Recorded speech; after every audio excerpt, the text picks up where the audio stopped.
Last year, New York City was host to one of the largest Pride Month celebrations ever. And it was World Pride 2019. It commemorated the 50th anniversary of the Stonewall Uprising. Well, even the pandemic cannot stop Pride. This year, the show will go on, but in a whole new way, which is virtually. So many things doing this, right? And here to kick things off ahead of this weekend's events is Alex Roque from the Ali Forney Center. So good morning to you, Alex. Thanks for joining us this morning. Good morning. Thank you so much for having me. Hey, Alex, for those who don't know, explain what the Ali Forney Center is really all about and your mission behind it. Sure. The Ali Forney Center is the nation's largest organization dedicated to housing and caring for lesbian, gay, bisexual, and transgender young people. These are young people who are kicked out of their homes because their parents cannot accept their identity, because their parents cannot accept who they love.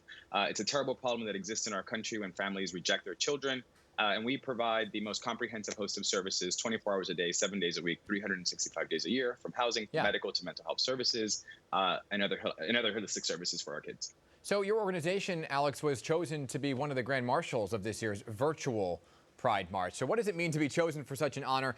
How does it look and feel? A little bit different, obviously, than what would have been in years past. What are your special duties as grand marshal? You know, it looks and feels very different for a number of reasons. And what we find this year, a special duty of ours, is to really amplify and center the movement, amplify and center what is happening in the Black community, what is happening as it relates to Black Lives Matter and Black existence. And we really actually have taken our platform and amplified the voices of the movement in ways that we feel it's our responsibility. So for us being grand marshals, as it was when the Stonewall Riots were started, is to really amplify those who need justice and need equality and need us to fight for them. You know, you actually just mentioned the Black Lives Matter movement, and there's also the Trans Lives Matter movement as well. So how has your organization been involved with both of those, really? You know, for us, being named after a young person who was transgender, gender nonconforming, is really important to center Black Lives Matter, Black Trans Lives Matter. We have been supporting the protests. We've been supporting our Black trans staff, our Black staff, and really centering and amplifying and connecting with the community. Particularly, as you see on the screen, we've also been working with Black Lives Matter of Greater New York, really working to use our platform to tell their stories and to connect with the community.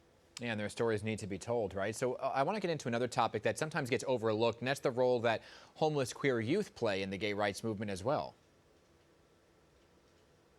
That's correct. As we learned last year, or as we've known, is queer homeless youth were the ones who sparked the movement. They're the ones who gave birth to the gay liberation movement. They're the ones who had enough with what was happening, with what was the injustices of police, the injustices of homophobia and transphobia in our society, and stood up. And they're the ones who had nothing to lose and fought the biggest battle for us and started this movement. And it's in many ways tragic that we live in a world that we owe so much to these young people and to this generation that helped us be who we are, and that we're still fighting for their housing and fighting for their acceptance in their homes. But you know, Alex, we were just talking before we came on the air, I don't know if you heard our conversation about what's happening over at Stonewall, and that somebody needs to come and save it, really, because it could go under. What are your thoughts overall on just the fact that some businesses like Stonewall that are historic, right? They stand for something. When President Obama made that park across the street a landmark, it stood for something, right? So what are your thoughts overall on this? You know, it's you know, our movement, our people have so little in our fight and in our history, and it's devastating and tragic to see how the current financial crisis and pandemic can potentially destroy our community. But I have faith and I have hope that there's resilience in our fight, and that the Stonewall will survive, and that our movement will come back stronger, as we're seeing in so many social movements of the time right now. Hey, Alex, I do appreciate your time and your voice this morning, and good luck being the virtual Grand Marshals this year. Congrats on the honor. Thank you so much. Happy Pride. All right, take care.